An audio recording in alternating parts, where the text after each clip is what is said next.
नमस्कार। हर मौके पर नरेंद्र मोदी सरकार की तारीफ करने वाले, नरेंद्र मोदी प्रधानमंत्री नरेंद्र मोदी के साथ खड़े रहने वाले, उनकी हर बात में बात मिलाने वाले, उनके हर काम में अच्छाई ढूंढने वाले अनुपम खेर ने कहा है कि मोदी सरकार के लिए यह समझने का वक्त आ गया है कि जिंदगी में इमेज बिल्डिंग के अलावा और भी बहुत कुछ है। सरकारों का इस बात का ध्यान देना चाहिए था कि इस मौके पर लोगों की जानें बचाना या फैसिलिटीज इकट्ठी करना या बेड्स तैयार करना, कोई भी सरकार हो, ये बहुत रोष जो है वो जायज है, नहीं करना चाहिए था। अभी भी वक्त है, अभी भी उनको लगता है कि मुझे लगता है कि उनको इस स्थिति को संभालना चाहिए।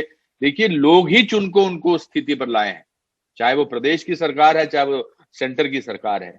और अगर लोगों के लिए ही सेटिस्फैक्टरी काम नहीं होगा तो ये ना केवल दुख की बात है मगर ये गुस्से की भी बात है और ऐसा नहीं होना चाहिए। कुछ दिन पहले अनुपम खेर ने वरिष्ठ पत्रकार शेखर गुप्ता के ट्वीट पर कहा था कि वैसे घबराइए मत, आएगा तो मोदी ही। इस ट्वीट के बाद, इस ट्वीट पर जवाब के बाद अनुपम खेर सोशल मीडिया पर बहुत ट्रोल हुए थे। लोगों ने उन्हें बहुत भला बुरा कहा था। मोदी सरकार का सीधे सीधे बचाव करने वाले अनुपम खेर में यह बदलाव क्यों आया है?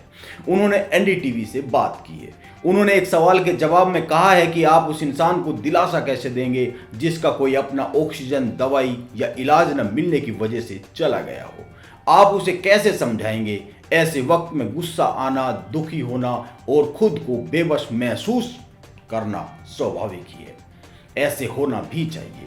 वह कहते हैं कि मुझे लगता है कि कई मामलों में आलोचना सही होती है, सरकार से चूक हुई है और उसे इसके लिए जिम्मेदार ठहराना भी जरूरी है।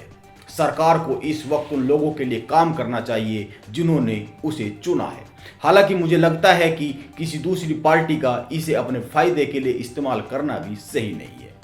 अनुपम खेर साहब ठीक कह रहे हैं, यह वक्त सबको एक साथ आकर, एकजुट होकर एक साथ खड़े होने का है। अनुपम खेर कहते हैं कि फिर सुबह तो सूरज उगता है, बारिश तो होती है, मौसम तो बदलता है, जीवन चलते रहना चाहिए। तकलीफ है, दुख है, परेशानी है, गुस्सा है, फ्रस्ट्रेशन है, वो तो होगा ही। यह सही बात है। आलोचनाओं को सहना और उनसे सीख लेना जरूरी है। इसके बाद भी केंद्र सरकार प्रधानमंत्री की छवि को बनाने के लिए देश और दुनिया की सबसे बड़ी मीडिया वेबसाइटों के मिलते जुलते नाम पर लेख लिखे जा रहे हैं। उन लेखों को शेयर किया जा रहा है और ये लेख केंद्र सरकार के मंत्री और नेता सोशल मीडिया पर वायरल कर रहे हैं। अब तो अनुपम खेर साहब ने भी कह दिया है कि यह इमेज का नहीं, काम करने का और अपनी गलतियों को स्वीकार करने का वक्त है। पता नहीं यह बात केंद्र सरकार के आला लोगों तक पहुंचेगी कि नहीं पहुंचेगी।